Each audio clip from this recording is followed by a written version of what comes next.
We're continuing our team coverage tonight on the Haitian migrant influx in the city of Springfield. Now, Springfield City Hall remains closed tonight as that investigation into who sent the bomb threat continues. Right now, the FBI is involved and looking into the threat that shut down several Clark County facilities. This whole incident, of course, led to panic within the community. As Eli Burgett tells us, local leaders and community members are now calling for peace. We cannot embrace violence. We will not embrace hatred. We are a city of love, a city of compassion. At 8:24 this morning, the city of Springfield received a bomb threat in the form of an email towards city officials. Springfield PD partnered with the Dayton Police Department, the Dayton Bomb Squad, and the Dayton office of the FBI to carry out a thorough investigation of the threat. Many Clark County locations, including the Springfield City Hall, the Bureau of Motor Vehicles, and Fulton Elementary School, were evacuated as a precautionary measure. We take all threats to public safety seriously, and our primary concern was the safety and well-being of all community members. As for right now, the evacuated buildings are planning to reopen Friday, as there was no evidence of an actual bomb at their facilities. But the investigation over who may have sent the threat is ongoing. This threat comes just as tensions over race and ethnicity in Springfield are at an all-time high. Despite efforts from local and state authorities, community members tell us that there is an abundance of hate in their city, particularly directed towards the Haitian immigrants of Springfield. Governor DeWine shares his reaction. It's important that we kind of get back to the business of taking care of the challenges that Springfield is facing. Leaders of the Haitian community say that they just want a chance to live in the America that they left their home country for. A land of the free where human rights should be respected, where people should be treated with respect and dignity, no matter where you come from, regardless of your skin color. That was Eli Burgett reporting. Now, the city of Springfield says a city hall will reopen tomorrow with limited hours from 9 a.m. to 3 p.m. Springfield police are urging the public, if you see something, say something. Mayor Rob Rue says the threat expressed hate towards immigrants in general and specifically mentioned Haitians. There was enough negative language towards immigrants, towards Haitian folks that would bring enough concern. And then when it's followed up with a threat at the end of a bomb threat, then, you know, like I said, it was pretty much, it was just the beginning of the conclusion of that they're going to threaten to harm people. As I mentioned earlier, the FBI is now working with the Springfield Police Department after the threat. Now, in a statement, the agency says, in quote, they are prepared to investigate if a potential federal violation is found. The biggest concern city residents have shared with us is safety on the road. We've been in Springfield all week. They tell us they feel migrant community drives recklessly. State and city leaders also point out driving in Haiti is vastly different than driving here in Ohio. Lydia Bice spoke to community members about the concerns and the Ohio BMV about how roads can be made safer. Now, the driving situation's bad. Giving them licenses is, and they don't understand. They can't even read English. So how are they going to read the signs? I had a Haitian stop, or I'm sorry, a visitor stop, and wanted me to go ahead and go around so they could go the wrong way down into the park. And when I wouldn't move and let them go the wrong way, they U-turned in the middle of the road and almost hit the person behind them. Many Springfield residents telling me that they don't have a problem with the Haitian community in Springfield other than their driving skills. On top of those concerns, YouTube videos and tweets like this one here are insinuating that the Haitian community is cheating on driver's tests at the BMV in order to obtain a license here. So we sat down with the leader of the Ohio BMV today to break down facts versus fiction. I've seen the same video.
state and federal leaders step up and help with the rapidly growing population.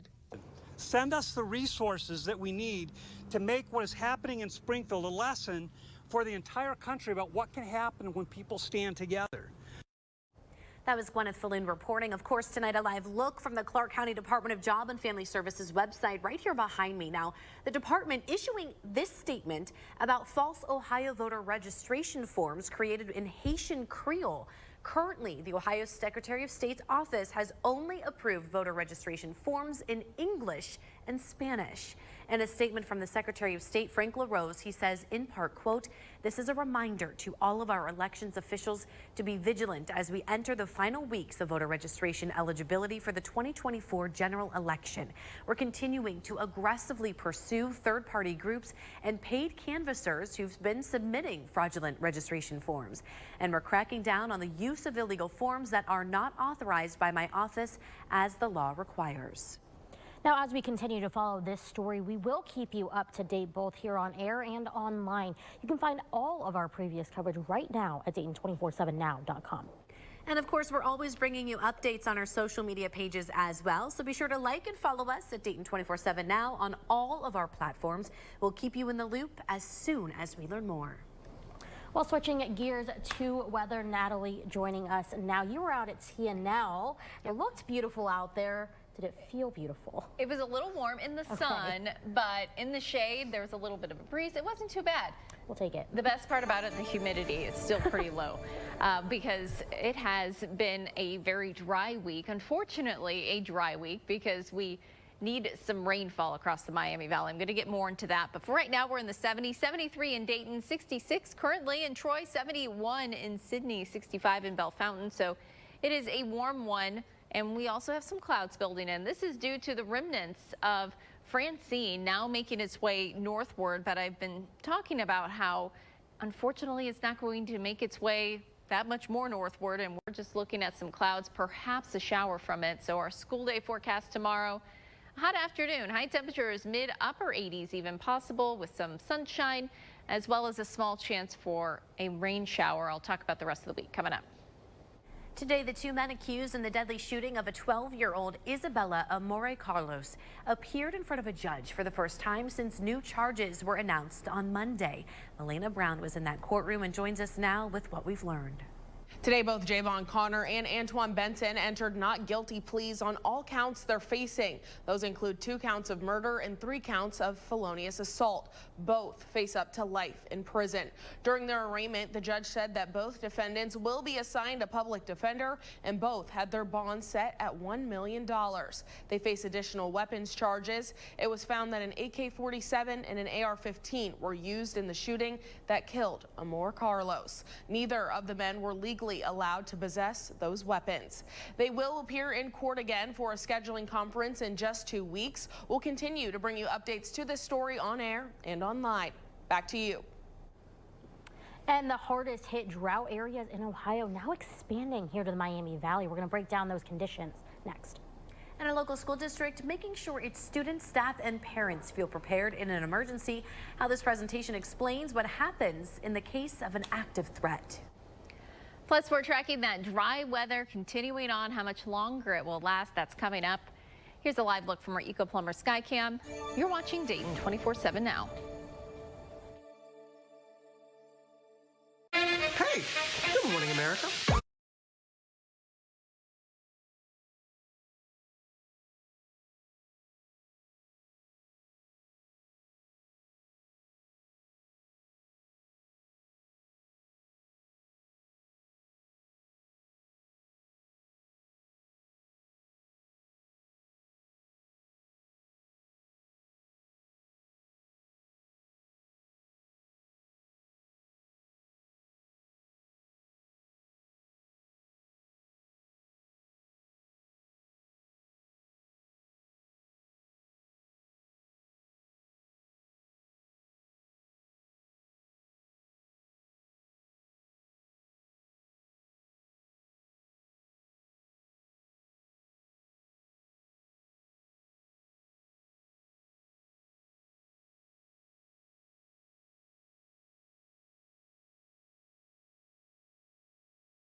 drought here in Ohio is getting worse, and the hardest hit areas are now expanding to our area. Meteorologist Tim Boyd explains these abnormally dry conditions.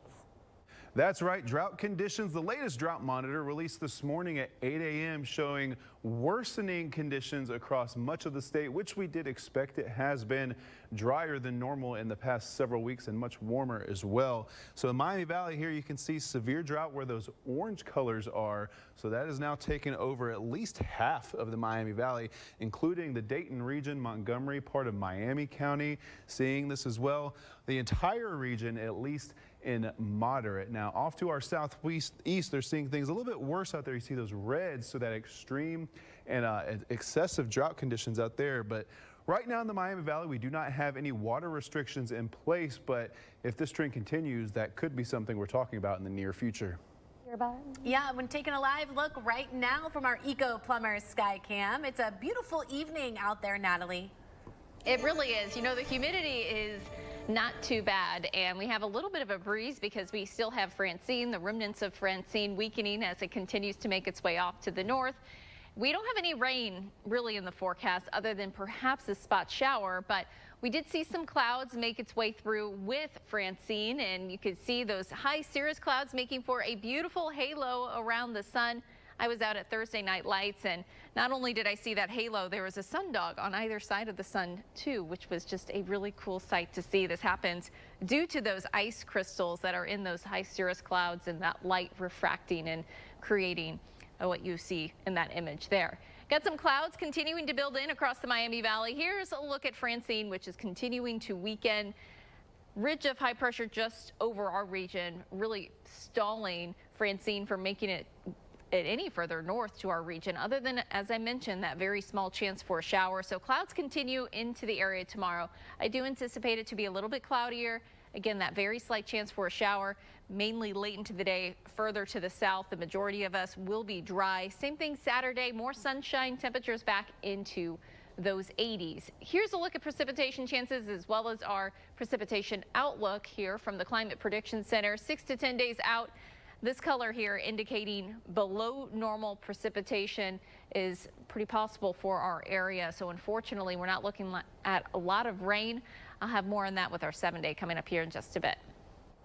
Centerville City Schools holding its annual Centerville Safe Run, Hide, Fight presentation tonight. Now it comes amid rising threats against schools across the state and country. The most recent in our area just today in Waynesville.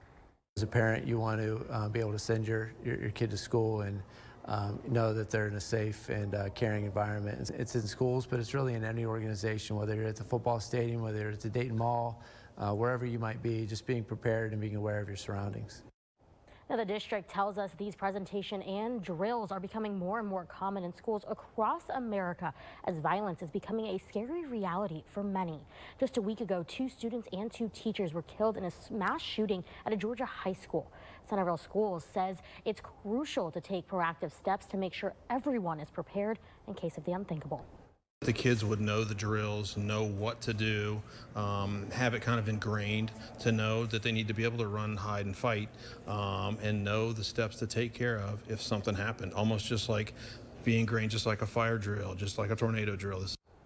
The district is planning to hold a second presentation in the future. A date has yet to be decided.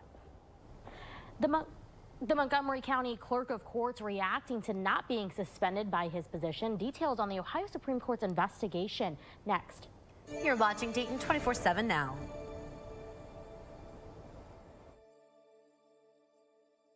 Take Dayton 24/7 Now News.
Montgomery County Clerk of Courts Mike Foley holding a news conference earlier today to clear up confusion on claims regarding the criminal case against him.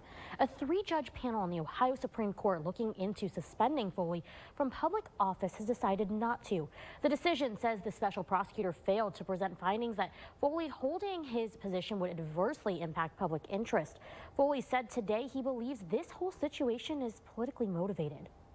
I expected to not be suspended. I've done nothing wrong. My office is in good hands, and I'm excited about the future.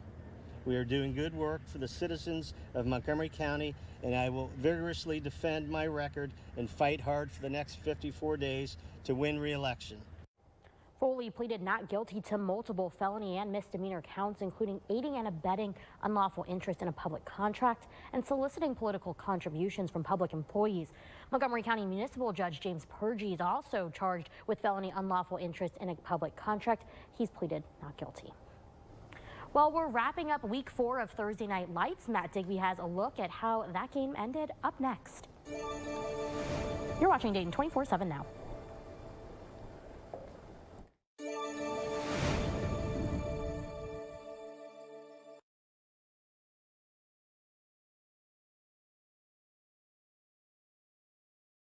It's just common sense. Sherrod Brown talks about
The Dayton 24/7 Now News app, brought to you by the Jeff Schmidt Auto Group. Welcome into the Bob's Discount Furniture Sports Desk. Week 4 of Thursday Night Lights takes us out to Trotwood, Madison, where the Rams are hosting the Alter Knights. Our Matt Digby was calling tonight's game and brings us a look at the matchup's biggest plays. As we approach the midway point of the high school football season, the games carry that much more weight, and both Alter and Trotwood Madison entering Thursday night looking for a key win in week 4, and it will be the Knights emerging winners 10-7 on Thursday night on the road at Trotwood. Both teams having trouble moving the ball on offense, and really it was a testament though to both defenses. They were